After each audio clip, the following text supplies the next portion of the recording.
tes tes.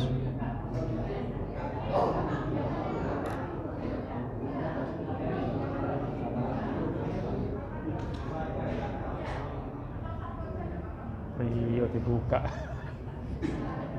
Tes. Sebaiknya nggak usah dibuka, nggak apa-apa.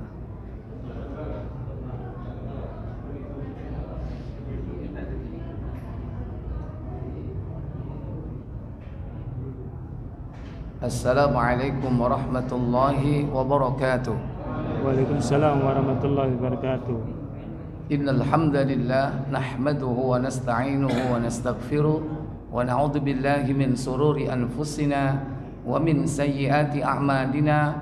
Man yahdihillahu fala mudilla lahu wa man yudlil fala hadiya lahu. Wa asyhadu an la ilaha illallah wahdahu la syarika lahu wa asyhadu anna Muhammadan abduhu wa rasuluhu la nabiyya ba'da. Allahumma salli wa sallim wa barik ala Muhammadin sallallahu alaihi wa ala alihi wa ashabihi wa man tabi'ahum bi ihsanin ila yaumiddin, amma ba'd. Bersyukur kita pada malam yang berbahagia ini berjumpa di majelis ini dalam keadaan sehat walafiat. Semoga Allah memberikan kita ilmu yang bermanfaat, dimudahkan mengamalkannya dan istiqamah di dalamnya hingga datangnya kematian menjemput kita. Semoga salawat dan salam selalu tetap terlimpah kepada baginda Nabi Muhammad bin Abdullah sallallahu alaihi wasallam. Demikian pula untuk keluarga beliau, keturunannya, para sahabatnya dan seluruh pengikutnya hingga tibanya hari kiamat. Bapak Ibu, saudara-saudari yang dirahmati Allah Jalla wa Ala,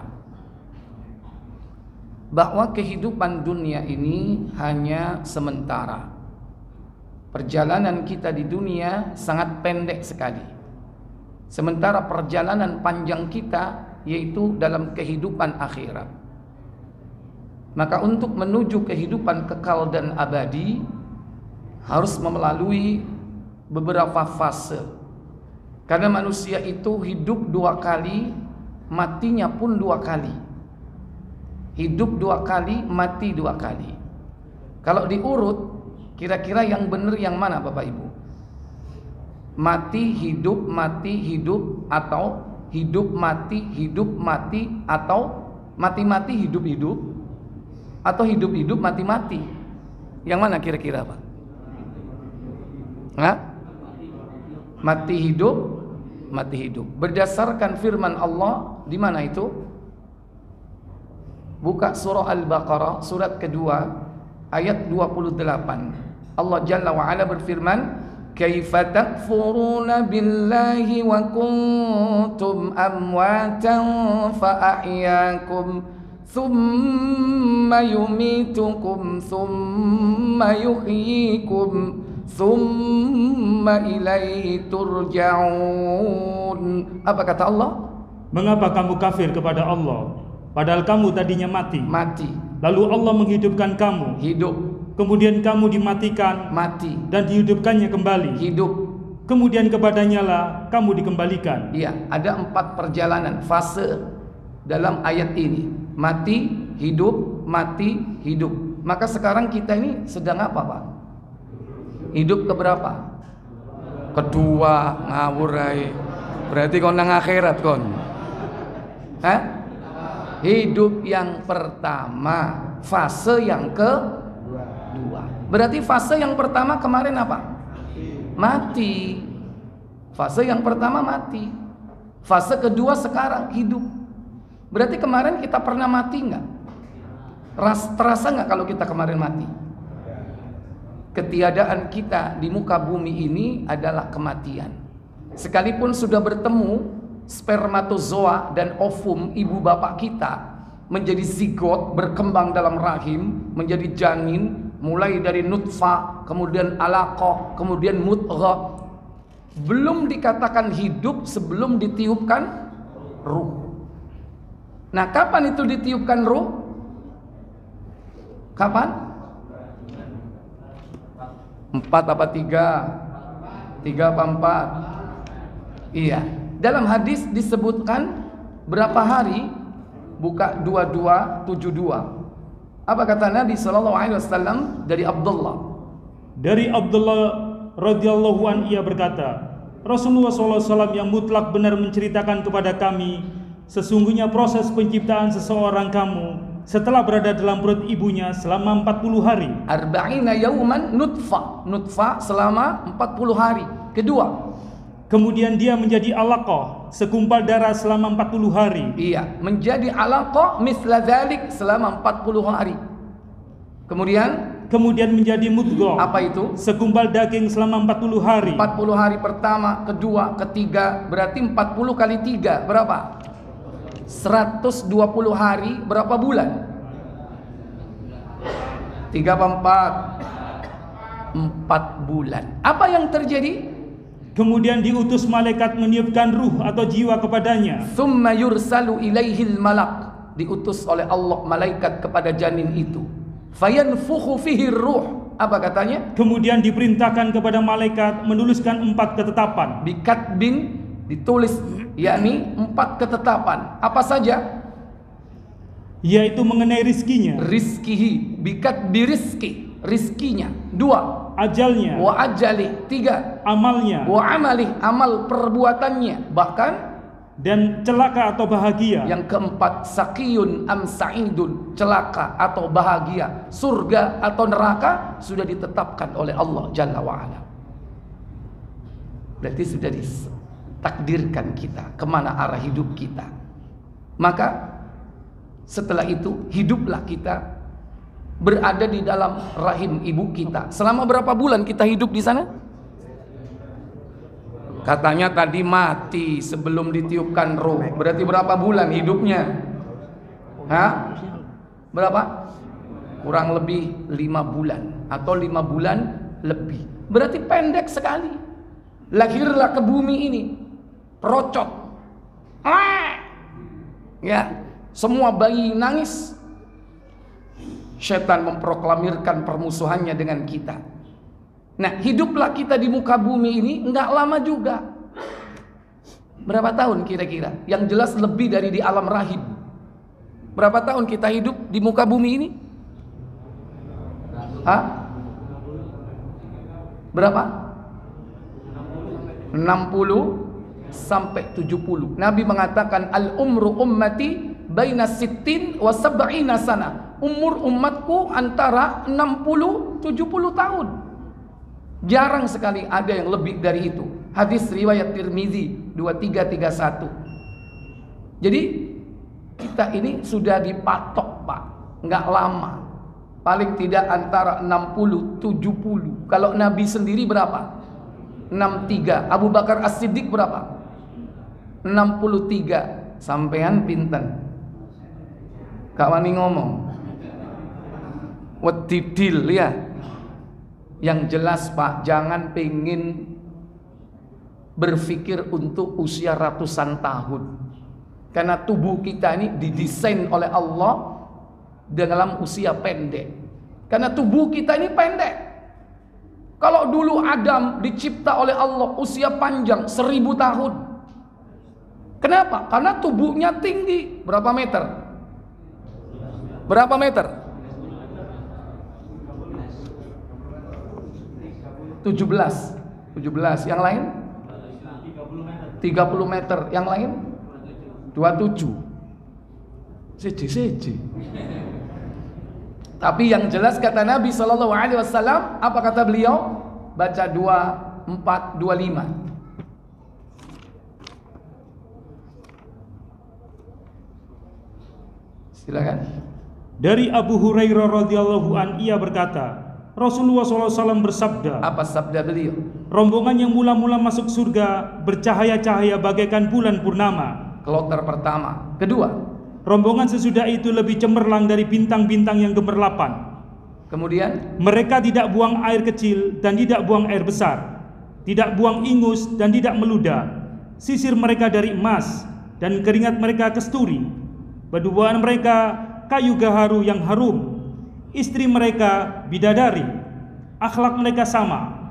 Bentuk mereka seperti nenek moyang mereka. Bentuk mereka seperti nenek moyangnya, Adam dan Hawa. Maka siapa yang masuk surga kembali seperti bapak moyangnya, Adam dan Hawa. Rupanya pun demikian. Bahkan tingginya, apa katanya? Tingginya 60 hasta. Iya, wa tuluhu sittuna dzira'an. Tingginya 60 hasta. Kalau 1 hasta setengah meter berarti 60 berapa? Ya, kurang lebih 30. Tinggi atau tidak? Wajar kalau usianya berapa? 1000 tahun karena tinggi besar. Kalau kita ini usianya Pak pendek. Kenapa? Tubuhnya kecil, mungsret. Dari 30 jadi berapa? Berapa, Pak? Ya rata-rata, jangan lihat orang Indonesia aja, orang seluruh dunia rata-rata berapa? 2 meter lah, ya kan? Dari 30 jadi 2, berarti tinggal 6 atau 7%-nya. Sama, 6-7% dari 1000 tahun berapa? 60-70 tahun. Makanya jangan pengen usianya panjang.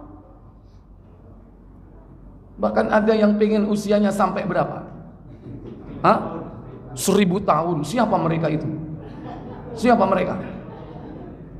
Buka Al-Baqarah 96. Wala tajidannahum ahrasan nasi ala hayat wa minal ladzina asyraku yawaddu ahaduhum law yu'ammaru alfasana. Ini dia.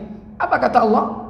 Dan sungguh kamu akan mendapati mereka manusia yang paling loba kepada kehidupan di dunia. Tomak, loba di dalam kehidupan dunia, bahkan lebih loba lagi dari orang-orang musyrik. Ternyata dia adalah orang Yahudi. Apa keinginan mereka? Masing-masing mereka ingin agar diberi umur 1000 tahun. Loh, berarti ono sing kepingin duwe umur 1000 tahun.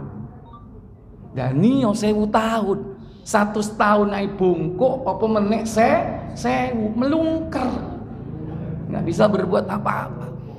Makanya alangkah baiknya Bapak Ibu saudara sekalian, ketika kita ini semangat, tubuh kita ini kuat, fisik kita ini bergas, saat itulah kita semangat ibadah, saat itulah nyawa kita dijemput oleh malakul maut. Kenapa? Kalau terlalu tua Pak, jangankan 100 ya, 90 tahun aja Pak, maaf, kalau udah usia segitu ibadahnya meningkat atau menurun? Loh, ngaku ngono kepingin umure sholat ae wis gak iso sujud. Mestine sujute nang lemah, bathuke nang ndi sujute saiki? Halo? Nang dengkul. Bukan. Sholatnya biasanya berdiri, ini di atas kursi. Sujudnya di mana? Di awang-awang. Padahal lebih utama orang sholat itu meletakkan anggota tubuhnya, kepalanya di atas lantai atau sama dengan tanah. Sujud dengan anggota tubuhnya, yakni 7 dahi dan hidung, kedua telapak tangan, kedua lutut, dan kedua kaki. Dan itulah saat kita paling dekat dengan Allah Jalla wa'ala. Sekalipun kita diberi keringanan, itu baru sholat, belum yang lainnya. Puasanya biasa rajin Senin Kemis, wis tuwa, kira-kira gimana? Udah mulai awak greges titik wis gak poso. Semakin berkurang. Makanya dipatok plafon 60-70. Maka siapapun di antara kita berarti sudah bisa mengira-ngira kapan datangnya kematian itu. Kalau Allah memberikan kita plafon atas 70, nek saiki swidak 5, berarti kurang pirang tahun. Halo? Ada yang sudah 65? Endi? 70. Pinten Pak? 70 berapa? Pas. Wah, belum. Berarti kalau menurut Nabi kita 63 bonus Pak. Berapa tahun? 7. Yang lainnya ada yang lebih dari Bapak? Pak Yudi berapa Pak? Oh 52 sih 6 sampean, makanya pengen rabi. 82. Pinten Bu? Enten sing sampun yuswa pinten? 82. Masya Allah. Ibu nggih. Sakmenika tumut pengajian napa mboten? Masya Allah. Berarti diparingi Allah bonus kata. Alhamdulillah. Tasik saged aktif ten masjid, saged salat, tasik saged sujud napa mboten Bu? Alhamdulillah. Selagi kita bersemangat ibadah, alangkah indahnya saat itu malakul maut datang menjemput. Karena kalau sudah datang Bapak Ibu, dia pasti tidak akan pernah meleset. Dia datang tepat waktu. Kadang-kadang nggak diperhitungkan. Yang dikira-kira iki ketokane wis tuwa, iki rek gak suwe, tapi gak budal-budal. Kadang-kadang datang kepada anak muda. Tapi yang tua-tua ditunggu-tunggu masih lama. Tapi ingat, dia akan datang tepat waktu. Tinggal menunggu giliran cepat atau lambat. Kalau sudah datang, apa kata Allah? Buka Al-A'raf surat ke-7 ayat 34. Kata Allah Jalla wa Ala, kullu nafsin dha'iqatul maut. Fa idza jaa ajaluhum walikulli ummatin ajal. Fa idza jaa ajaluhum la yastakhiruna sa'atan wa la yastaqdimun. Apa kata Allah? Tiap-tiap umat mempunyai batas waktu. Maka apabila telah datang waktunya, mereka tidak dapat mengundurkannya barang sesaat pun, dan tidak dapat pula memajukannya. Iya. Jadi jangankan diundur walaupun sedetik, dimajukan saja nggak bisa Bapak Ibu. Dia datang tepat waktu. Fa idza jaa ajaluhum la yastakhiruna sa'ah. Tidak akan bisa diundur walaupun hanya sedetik. Bahkan dimajukan sekalipun. Maka tidak ada istilah mendahului takdir, nggak ada. Bisa jadi orang mati bunuh diri, memang caranya seperti itu.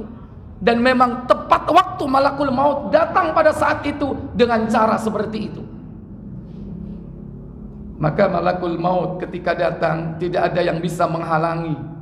Sekalipun dia berada di tempat benteng yang kokoh, bunker yang kuat. Kata Allah, buka surat 4 An-Nisa ayat 78. Kata Allah Jalla wa Ala, aynama takunu yudrikkumul mautu walau kuntum fi burujim musyayyadah. Apa kata Allah Jalla wa Ala?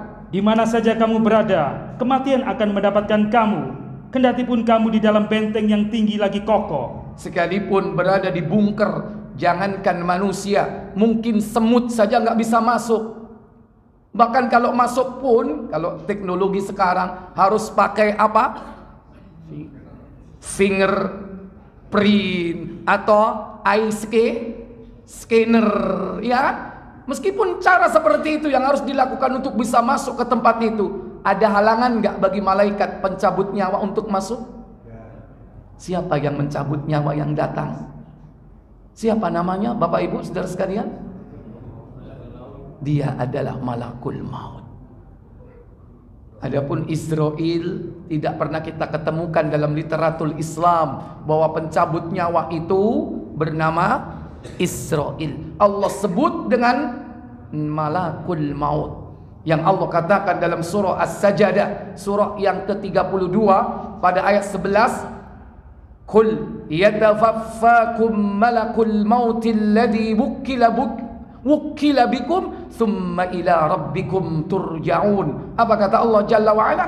Katakanlah Muhammad, malaikat maut yang diserai untuk mencabut nyawamu akan mematikanmu. Kemudian hanya kepada Rabb-mu lah kamu akan dikembalikan. Iya, dia akan datang menemui siapa saja yang sudah saatnya untuk dicabut nyawanya. Tapi kebanyakan manusia, dia akan berusaha lari dari kematian. Semua pasti berharap agar malakul maut itu tidak datang menemuinya. Makanya Allah abadikan dalam surah Al-Jumu'ah, yaitu pada ayat yang ke-8 kalau tidak salah. Qul innal maut alladhi tafirruna minhu fa innahu mulaqikum thumma turadduna ila alimil ghaibi wasyahada fayunabbi'ukum bima kuntum ta'malun. Apa kata Allah? Katakanlah Muhammad, sesungguhnya kematian yang kamu lari daripadanya, maka sesungguhnya kematian itu akan menemui kamu. Kemudian kamu akan dikembalikan kepada Allah yang mengetahui yang gaib dan yang nyata. Lalu dia diberitakan kepadamu apa yang telah kamu kerjakan. Iya. Katakan Muhammad, kematian yang pasti akan datang menemui kalian. Maka ketika itu malaikat maut akan datang sesuai dengan keadaan orang yang akan dicabut nyawanya. Ada dua kemungkinan. Ketika malakul maut itu datang menjemput manusia, pilihannya cuma dua. Kalau dia tidak mati dalam kondisi husnul khotimah, dia akan mati dalam kondisi su'ul khotimah. Ada kalanya baik di akhir dan ada kalanya buruk di akhirnya. Maka kita berharap kematian yang baik itu akan menjumpai kita. Amin. Tentu kita tidak tahu, Pak.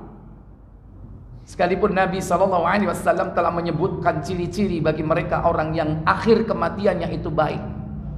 Dalam banyak riwayat, mereka yang mati dalam kondisi husnul khatimah, dia akan didatangi oleh malakul maut dan dikatakan kepada orang itu, ya nafsat thayyibah, wahai jiwa yang baik, ukhruji, keluarlah, ukhruji minal jasadit thayyib, dari jasad yang baik, keluarlah dengan terpuji.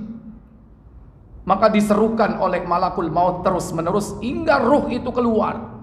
Sebagaimana dalam sebuah riwayat, buka Ibnu Majah nomor 3456.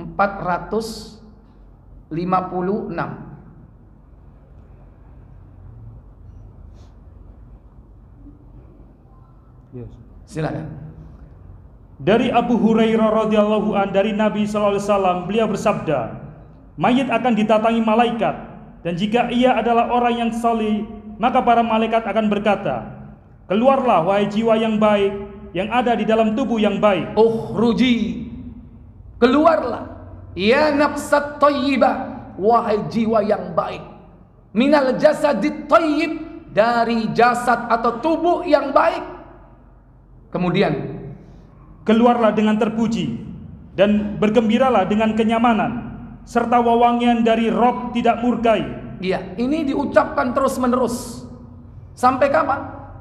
Seruan itu terus diserukan kepadanya sampai jiwanya keluar. Maka orang mukmin dengan seruan itu ruhnya akan keluar bagaikan air keluar dari tempat minum atau ceret atau teku. Begitu mudahnya. Maka malaikat maut tidak perlu mencabut, cuma diserukan kalimat itu.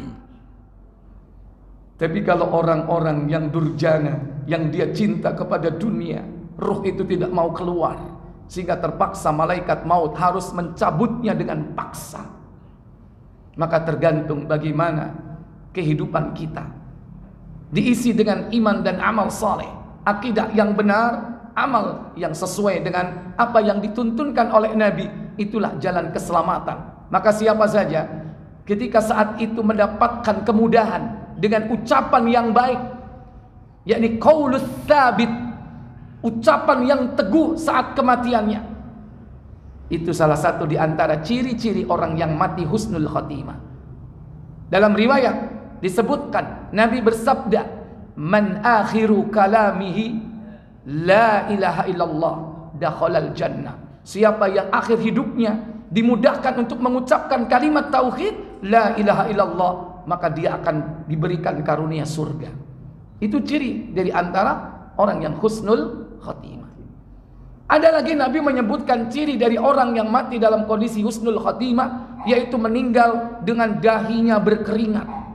Sebagaimana kata Nabi dalam hadis Tirmizi. Coba dibuka 982.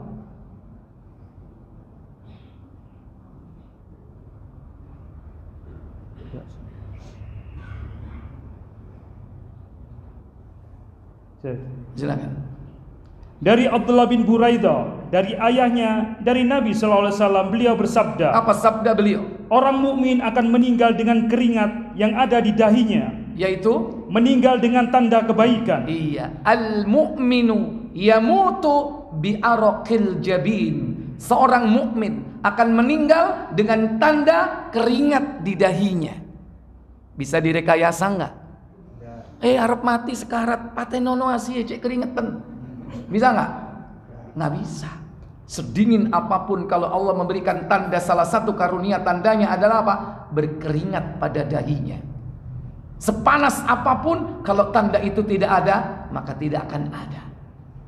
Itu tandanya. Yang kedua, yang ketiga, setelah mati mengucapkan kalimat la ilaha illallah dengan tanda keringat di dahi. Yang ketiga, mati dalam atau pada waktu malam Jumat atau hari Jumat.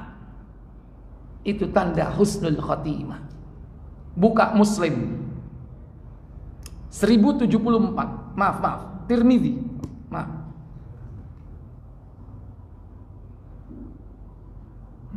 1074. Tapi dengan catatan dia harus seorang muslim. Kafir mati malam Jumat ono enggak? Ada. Husnul apa su'ul?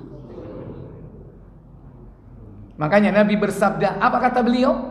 1074. Dari Abdullah bin Amr radhiyallahu an, ia berkata, Rasulullah SAW bersabda, orang Islam yang mati pada hari atau malam Jumat akan dijaga oleh Allah dari fitnah kubur. Iya.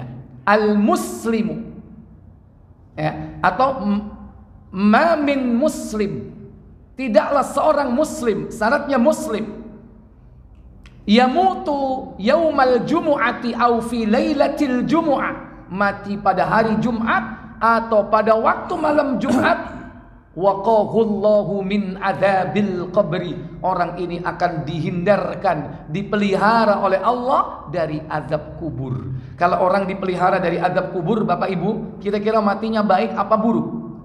Halo? Baik. Kira-kira bisa direkayasa nggak? Halo? Nggak bisa. Rek, mumpung malam Jumat, Rek, aku patenono. Aku apon? Patenono. Ya bunuh diri berarti. Nggak bisa. Memang ini karunia dari Allah. Meninggal hari Jumat atau malam Jumat itu sudah karunia dari Allah. Tapi syaratnya dia seorang muslim dan mati bukan sedang melakukan perbuatan masih yo malam Jumat, nek mati nih kakean cukre overdosis, su'ul apa husnul? Su'ul khatimah. Apalagi ciri dari orang-orang yang meninggal dalam keadaan kebaikan, yaitu mati syahid akhirat. Di antaranya, pertama, karena kena taun, wabah penyakit. Dua, karena sakit perut atau melahirkan. Tiga, mati karena tenggelam. Empat, mati karena apa? Tertimpa benda keras dari atas. Sebagaimana dalam sebuah riwayat hadis terangkum di dalam Sahih Muslim, buka 1868.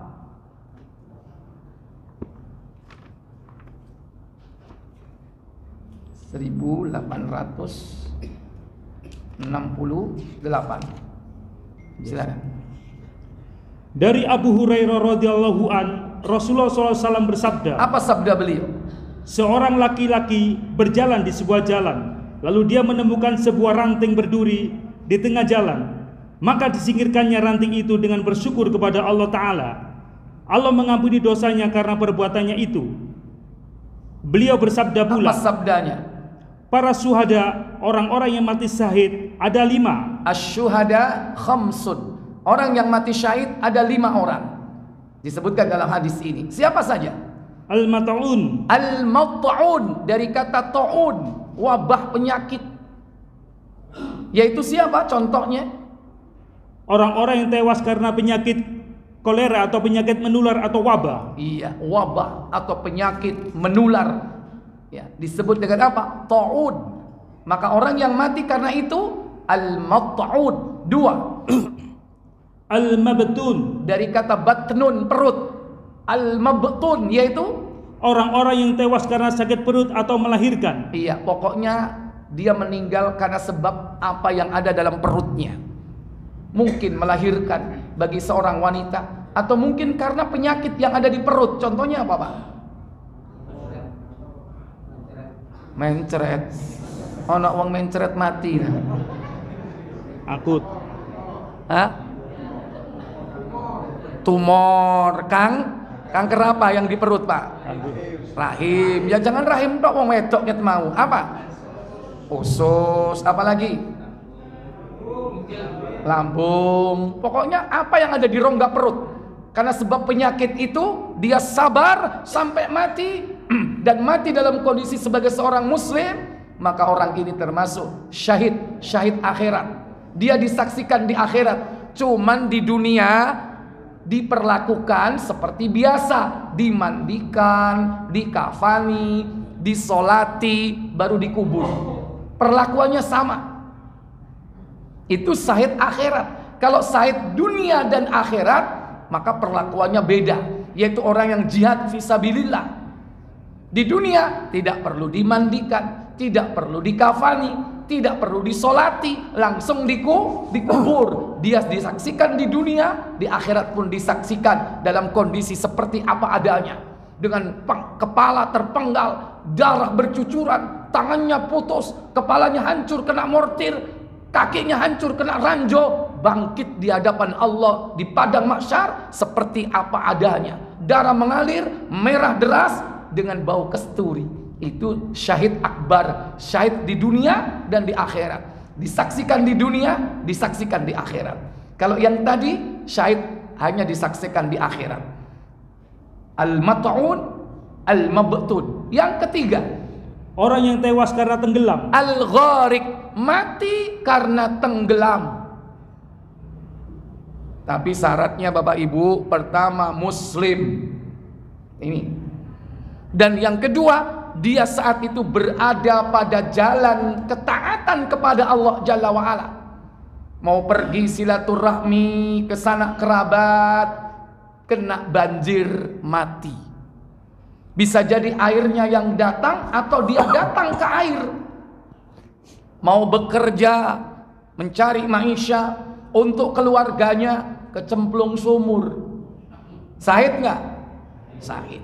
Mau menuntut ilmu, kelelep nang Madura. Syahid. Muslim pada jalan ketaatan. Tapi kalau mau dugem kecemplung kali, syahid atau sangit? Dia muslim dan harus berada pada jalan taat saat kematiannya. Yang keempat, orang yang tewas karena ditimpa tanah longsor atau pohon tumbang dan sebagainya. Iya, ashabul hadmi, orang yang ditimpa benda keras dari langit, dari atas pokoknya, pohon tumbang, baliho jatuh, tanah longsor, gempa, kemudian bangunan meruntuhinya, terkubur dia. Selama dia dalam keadaan sebagai seorang muslim dan tidak pada jalan kemaksiatan, dia berada pada jalan ketaatan, fa insyaallah syahid. Tapi syahid apa? Akhirat. Beda dengan yang kelima, apa kata Nabi? Orang yang tewas dalam perang fisabilillah. Iya, orang yang mati di jalan Allah membela agama, berperang melawan orang-orang kafir. Orang ini mati syahid, dan inilah syahid akbar. Dia disaksikan dunia dan akhirat. Bahkan dia mendapatkan banyak sekali kenikmatan. Orang-orang yang mati syahid seperti ini, inilah orang yang mati dalam kondisi husnul khotimah. Maka orang yang husnul khotimah, dia akan didatangi oleh malaikat. Malaikat itu mengatakan 3 hal. Pertama, la takhaf, jangan takut. Yang kedua, la tahzan, jangan sedih. Yang ketiga, wa absyiru bil jannah, bergembiralah kau dengan surga, kata malaikat. Sebagaimana Allah katakan dalam surah Fussilat 41 pada ayat yang ke-30. Allah katakan, innal ladzina qalu rabbuna Allah thumma istaqamu tatanazzalu alaihimul malaikatu alla takhafu wa la tahzanu wa abshiru bil jannati allati kuntum tu'adun. Apa kata Allah? Sesungguhnya orang-orang yang mengatakan Rabb kami ialah Allah, kemudian mereka meneguhkan pendirian mereka, maka malaikat akan turun kepada mereka dengan mengatakan, janganlah kamu takut dan janganlah merasa sedih, dan gembirakanlah mereka dengan jannah yang telah dijanjikan Allah kepadamu. Ya. Apa kata Ibnu Katsir menjelaskan tentang ayat ini?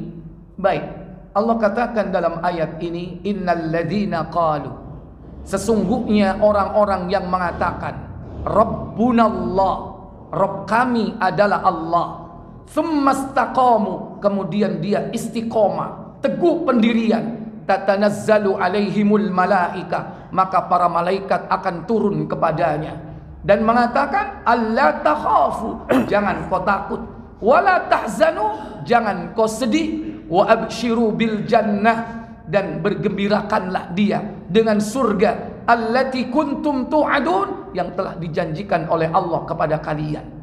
Apa makna kalimat yang diucapkan Rabbunallah, Rabb kami adalah Allah, dan kemudian dia istiqomah? Silakan baca. Sesungguhnya orang-orang yang mengatakan Rabb kami ialah Allah, kemudian mereka meneguhkan pendirian mereka, yaitu yakni mereka ikhlas dalam beramal hanya karena Allah SWT. Al-ikhlasu fil amali wa'mal li ta'atillah.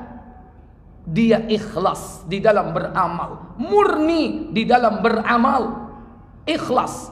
Apa ikhlas di situ? Al-munafi lisyirki war-riya, meniadakan kesyirikan dan riya.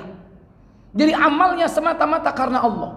Dia jauhi perbuatan syirik, apalagi syirik besar, syirik di dalam berdoa, syirik di dalam niat, syirik di dalam ketaatan, syirik di dalam kecintaan, syirik yang dapat membatalkan syahadatnya, bahkan syirik-syirik kecil termasuk riya, syirkud dzahir, syirik yang khafi, yaitu riya ini pun dihindari. Itulah orang yang teguh dalam ucapannya Rabbunallah, serta wa'mal li ta'atillahi bima syara'a lahum, yaitu dengan mentaati apa yang telah diperintahkan oleh Allah SWT kepada mereka. Mentaati apa yang diperintahkan atau disyariatkan oleh Allah kepada mereka. Artinya apa? Mereka beramal soleh sesuai tuntunan, sesuai syariat. Bukan hanya ikhlas, tapi al-mutaba'ah, amalnya mengikuti tuntunan. Artinya apa? Di samping jauh dari syirik, maka jauh dari perbuatan bid'ah. Makanya kalau ahli syirik, ahlul bid'ah, jangan mimpi matinya husnul khatimah. Kenapa? Berarti bukan orang yang Rabbunallah tsumma istaqamu, bukan orang yang mengatakan Rabb kami Allah dan dia tidak istiqomah. Kalau dia istiqomah di dalam ucapannya, maka dia beramal dalam hidup ini semata-mata karena Allah, ikhlas dan sesuai dengan tuntunan yang diajarkan oleh Nabi kita Muhammad sallallahu alaihi wasallam. Maka malaikat akan turun kepada mereka. Apa katanya? Maka malaikat akan turun kepada mereka. Pertanyaannya saya tanya, kata-kata malaikat di situ jamak atau tunggal? Halo? Jamak atau tunggal? Jamak. Kalau satu malak, makanya pencabut nyawa disebut siapa tadi? Malakul maut. Tunggal, malakul maut. Berarti kalau malaikat di sini bukan hanya yang datang malaikat maut. Kalau satu malak, kalau dua malakaini, kalau tiga malaika. Kalimat dalam ayat ini tatanazzalu alaihimul malaika, maka malaikat yaitu para malak akan turun kepada mereka. Minimal berapa minimal tadi? Minimal 3. Berarti 1 malakul maut kurang berapa berarti? Kurang 2. Siapa 2 malaikat ini? Halo? Gorong, iki saya nyabut. Dorong wayahe teko mung karena akhirnya engko newas kuburan. Kesusuai. Siapa 2 malaikat ini? Dialah 2 malaikat yang bertugas membawa ruh. Setelah dicabut oleh malakul maut, diserahkan kepada 2 malaikat, dan malaikat ini membawa ruhnya naik ke atas langit. Baca Muslim 2448. Dari Abu Hurairah radhiyallahu an, ia berkata, apabila ruh orang-orang mukmin keluar dari tubuhnya, 2 orang malaikat menyambutnya dan menaikkannya ke langit. 2 orang malaikat menyambut ruh itu dan menaikkannya ke langit. Itu bukan tugas malakul maut. Malakul maut cuma hanya apa? Nyabut saja. Setelah itu diserahkan 2 malaikat yang membawanya ke langit. Lewat langit pertama, langit kedua, terus sampai ke langit ke-7. Setiap lewat langit, apa yang terjadi? Karena baunya. Kata Hamad, karena baunya harum seperti kasturi. Kata penduduk langit, ruh yang baik datang dari bumi. Penduduk langit, kira-kira siapa penduduk langit? Malaikat. Lebih banyak mana penduduk langit dengan penduduk bumi? Lebih banyak penduduk langit. Kata Nabi dalam sebuah riwayat, tidaklah tempat di langit selebar 4 jari, melainkan ada dahi malaikat yang meletakkannya sujud di hadapan Allah. Tempat selebar 4 jari, ada dahi malaikat sujud di sana. Berarti padat atau tidak penghuni langit itu? Sangat padat sekali. Pada langit begitu luas. Langit pertama, langit kedua, penduduk langit heboh. Ruh yang datang dari bumi, bau harum. Bahkan malaikat mengucapkan apa? Lanjut. Kata penduduk langit, ruh yang baik datang dari bumi. Sallallahu alaihi. Sallallahu alaihi. Semoga Allah merahmatimu. Yaitu, semoga Allah melimpahkan kebahagiaan kepadamu dan kepada tubuh tempat engkau bersemayam. Kemudian, lalu ruh itu dibawa ke hadapan Rabb-Nya Azza wa Jalla. Kemudian Allah berfirman. Apa firman Allah kepada malaikat yang membawa ruh itu? Bawalah dia ke Sidratul Muntaha dan biarkan di sana hingga hari kiamat. Bawalah dia ke Sidratul Muntaha, biarkan hingga hari kiamat. Kalau sudah di Sidratul Muntaha, pengen balik nang kali Judan nggak? Halo? Halo? Kata Nabi ketika Isra Mi'raj, ketika menerima perintah solat fardu 5 waktu, beliau di Sidratul Muntaha melihat pohon yang besar, daunnya besar, buahnya besar, dan selalu berubah-ubah warnanya, sampai Nabi mengatakan, aku tidak sanggup membayangkan betapa indahnya Sidratul Muntaha. Kalau ruh sudah ditempatkan di sana, balik nang donya enggak? Laopo rungsep donya gak karu-karuan. Maka nenek ruh itu sudah di sana, ojo dienteni muli. Tapi masih ada nggak yang berkeyakinan ruh itu pulang tiap malam Jumat? Ada nggak keyakinan seperti itu? Endi wonge? Oh nggak datang. Jarang-jarang. Jarang-jarang ya.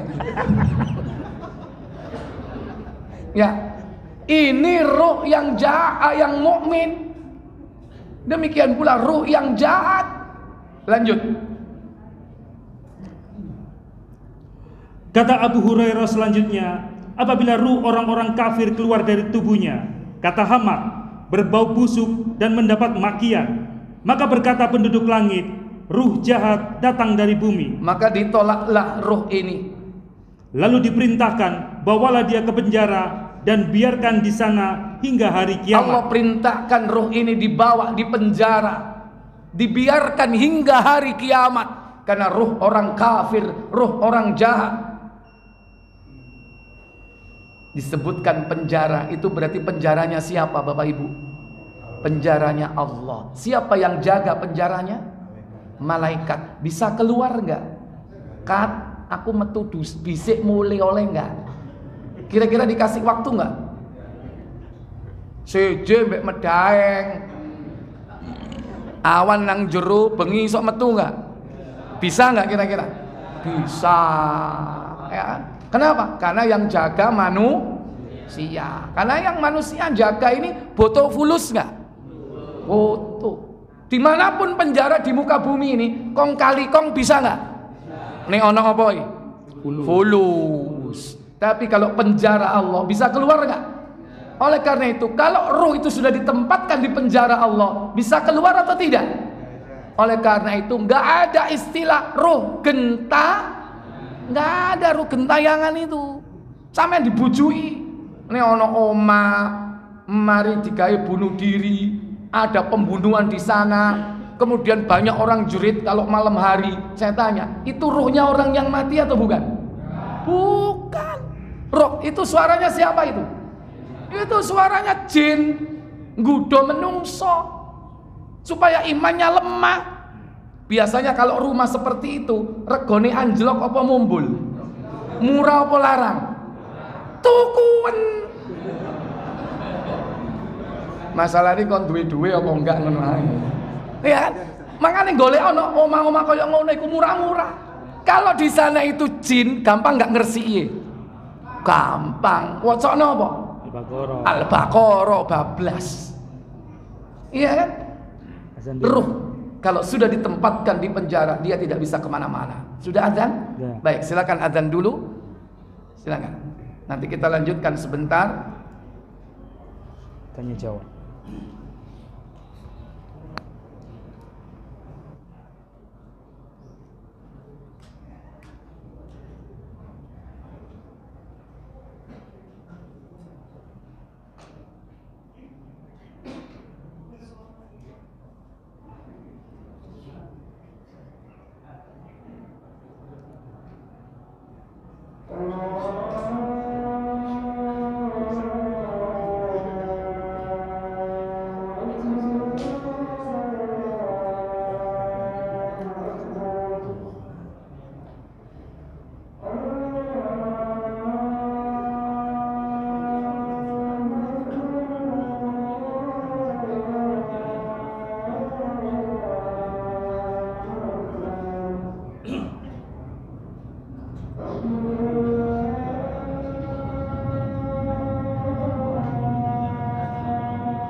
Baik Bapak Ibu, tes.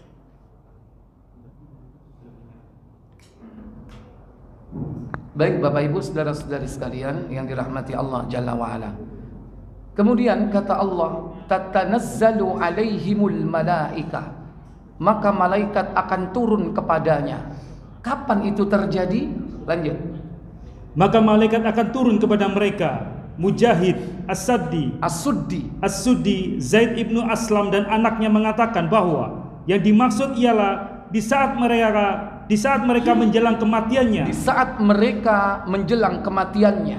Wajaat sakratul mauti bil haq, dan datanglah sakaratul maut itu dengan benar.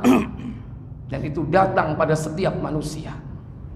Maka apa yang diucapkan oleh malaikat ketika itu? Para malaikat itu turun kepada mereka dengan mengatakan, janganlah kamu merasa takut. Allah takhafu, jangan takut. Apa maksudnya jangan takut di situ? Mujahid, Ikrimah dan Zaid ibnu Aslam mengatakan bahwa makna yang dimaksud ialah janganlah kamu takut dalam menghadapi kehidupan masa mendatang di akhirat. Iya, jangan kalian takut kepada apa yang akan kau hadapi di masa yang akan datang. Apa yang akan dihadapi oleh mayit ini di masa yang akan datang? Ada beberapa fase yang akan dihadapi. Pertama, yaumul ba'ats, hari kebangkitan. Maka malaikat mengatakan jangan takut. Kemudian yaumul mahsyar, hari dikumpulkan. Yaumul hisab, hari diperhitungkan amalnya. Yaumul mizan, hari ditimbang baik dan buruknya. Yaumul haud, hari telaga, hari ketika Nabi menunggu di telaga beliau. Kaum muslimin banyak yang datang ke tempat itu hendak meminum airnya, tapi sebagian dari mereka ada yang terusir dari telaga tersebut. Apalagi yaumus sirat, hari ketika meniti titian sirat. Dan yang terakhir yaumul jaza, hari pembalasan. Manusia dibalas ada dua kemungkinan, al jannah awin nar, surga atau neraka. Maka malaikat mengatakan la takhaf, jangan takut. Inilah orang-orang yang mati dalam kondisi baik, diberi kabar gembira oleh malaikat. Yang kedua, dan janganlah kamu merasa sedih. La tahzan, jangan kau sedih, yaitu terhadap urusan dunia yang kamu tinggalkan. Terhadap urusan dunia yang kau tinggalkan di masa lalu. Kalau jangan takut yang di depan, kalau jangan sedih yang di belakang. Apa yang ditinggalkan di masa lalu dalam kehidupan dunia? Yaitu seperti urusan anak. Anak, dua. Keluarga. Keluarga, termasuk istri-istri. Yang ditinggalkan dalam kehidupan dunia. Yang ketiga, harta benda. Harta. Dan yang keempat, dan utang. Bahkan hutang piutang. Apa kata malaikat? Karena sesungguhnya kami akan menggantikanmu dalam mengurusnya. Aku akan menggantikan semua itu. Malaikat mengatakan jangan sedih, katanya. Makanya ibu-ibu kalau mendahului bapaknya, ibu nggak usah sedih. Kenapa? Bapaknya ono sing ngeramut. Kok guyu sampean? Sapa sing ngeramut? Anake. Hah? Meneng ae Kak Wani. Malaikat. Bapak juga begitu. Yang penting husnul khotimah. Kalau bapak mendahului, jangan khawatir. Ibu-ibu ada yang ngeramut. Siapa yang ngeramut istrinya? Anaknya. Wah, kalau bapak yakin anaknya. Ya. Memang gak gampang istri itu menikah lagi setelah ditinggal suami. Betul nggak, Bu? Ibu. Sing jawab sampean apa ibu sampean? Bahkan harta diurus malaikat, urusan waris dimudahkan, hutang piutang dimudahkan. 1001 macam cara Allah mengurus urusan dunianya. Makanya orang itu sebetulnya nggak perlu kalau mati takut bawa hutang, lantas apa?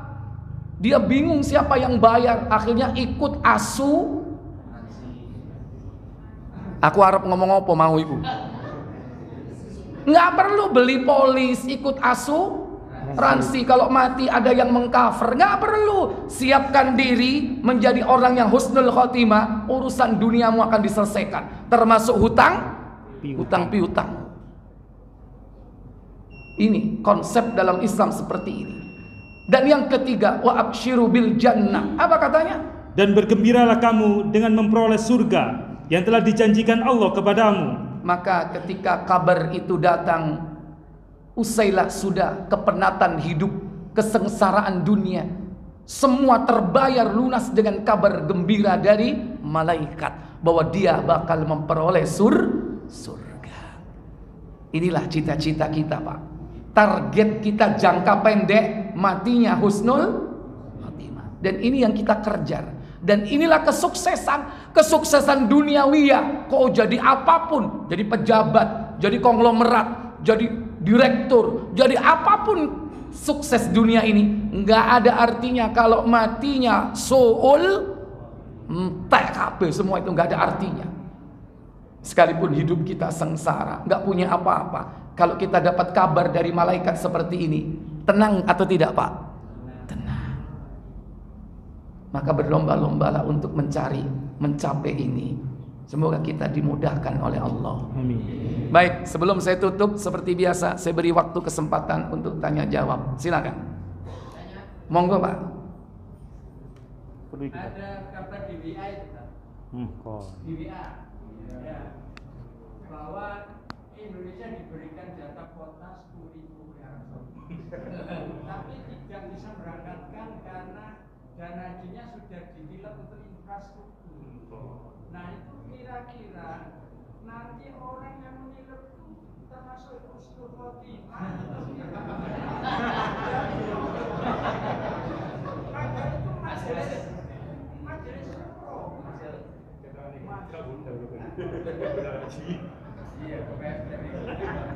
Iya, iki pertanyaannya salah, mestinya gak nang aku ya. Ya, takok sing nang gawe. Saya tanya, itu dosa enggak, Pak? Dosa enggak? Sangat besar dosanya. Iya kan? Jangankan dosa seperti itu, dosa yang paling besar yaitu syirik. Kalau dia tobat diampuni enggak? Lu kok menengahi? Iki saking mangkele gitu aneh. Ditakoki, seandainya ada dosa yang lebih dahsyat dari itu, dia minta ampun, diampuni enggak? Asal dia tobat dengan tobatan nasuha, diampuni enggak? Cuman ada dua. Dosa itu hubungannya dengan Allah dan hubungannya dengan sesama manusia. Kalau dengan Allah mudah menyelesaikannya, tobat nasuha selesai. Tapi ini berkaitan dengan hukukul adami. Hukukul adami harus diselesaikan juga dalam urusan dunia ini. Maka sebelum mati harus diselesaikan. Makanya Nabi mengingatkan kita. Apa kata beliau? Buka Bukhari 1171.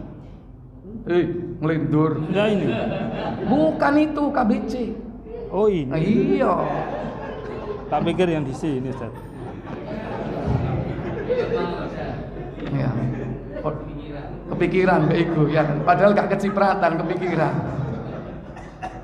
1171. Ya, silakan. Ya. 1171. Dari Abu Hurairah radhiyallahu an, Rasulullah SAW bersabda, Apa sabda beliau? siapa yang merusak nama baik atau harta benda orang lain, Itu merusak harta benda orang lain nggak itu? Merusak nggak? Bukan hanya ada merusak kehormatan, ada merusak harta benda. Ini termasuk merusak harta benda. Apa kata Nabi?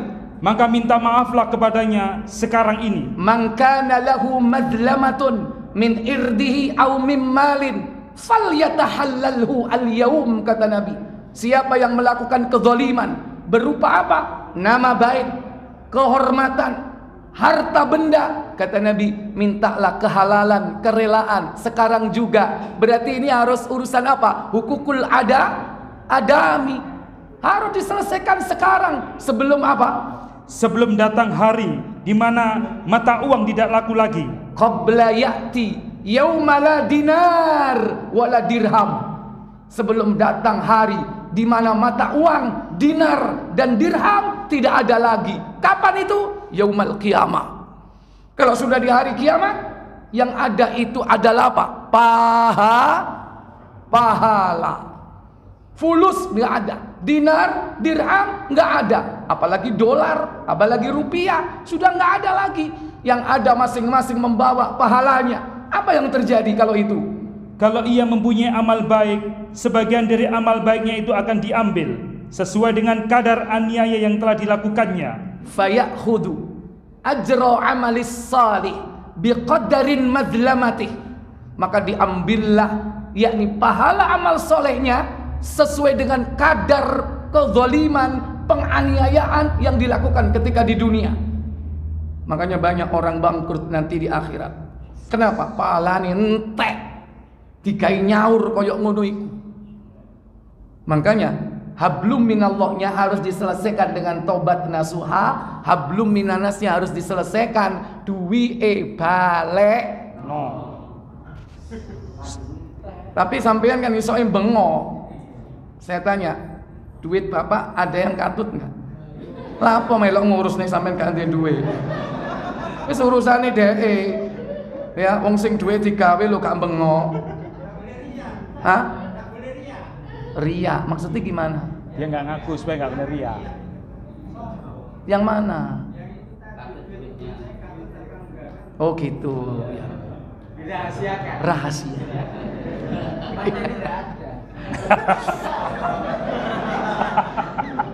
Ya, alibi. Ya. Silakan Pak Denny.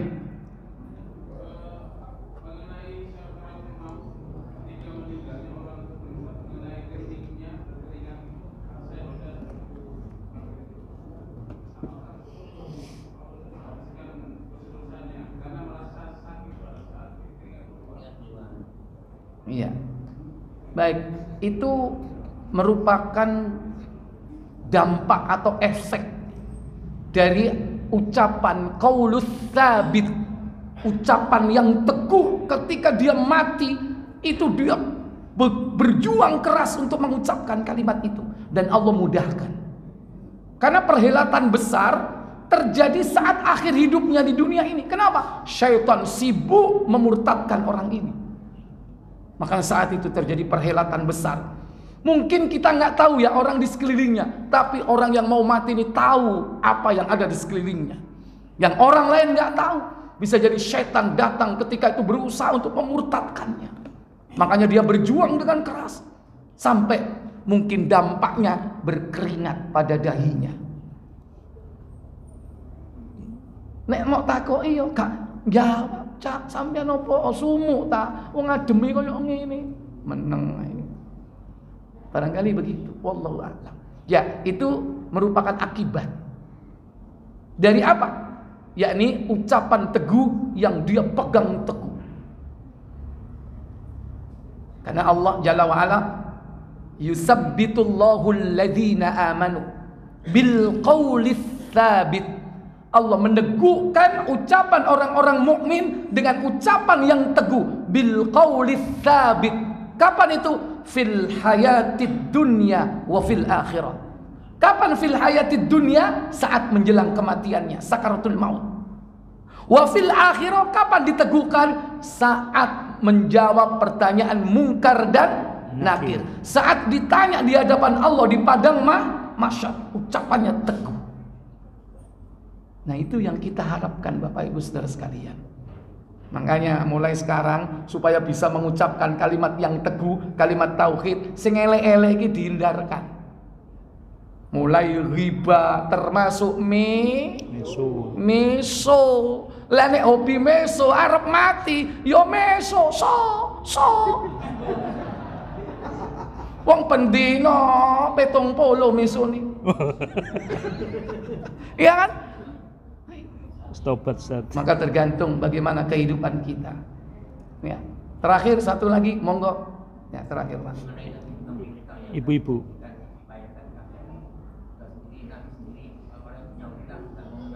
Iya. Ya, ada kalanya Nabi mau mengcover orang yang punya hutang, ketika dia meninggal punya hutang di-cover oleh Nabi. Dan ada kalanya Nabi nggak mau mengcover, bahkan nggak mau nyolati. Tentu Nabi tahu track record hidupnya. Orang yang di cover ini orang yang apa? Orang yang punya itikat baik, mau membayar, tapi kematian menjemputnya. Maka Nabi mengcovernya. Tapi kalau sudah ada trik record, orang ini memang niatnya ngemplang, ya kan? Padahal bolak-balik ganti ditakembu, nekak bulet nih, koyok wel, lunyu, ya kan? Nah, ini memang niat. Kalau orang seperti ini meninggal, konsekuensinya kalau di zaman Nabi gak disolati. Tapi saya ini enggak, ya kan? Tetap disolati. Soalnya kadung oleh apa? Besek. Ayo cok ngawur ngomong. Ya kan? Karena kadang-kadang ya sakno katanya ya. Bahkan jangankan masalah hutang, kadang orang nggak sholat, kadang-kadang disolati. Mestinya boleh nggak disolati orang yang nggak sholat? Nggak boleh, haram hukumnya. Karena dia telah kafir. Orang yang tidak sholat selama hidupnya itu kafir. Kalau dia mati, jangan disolati.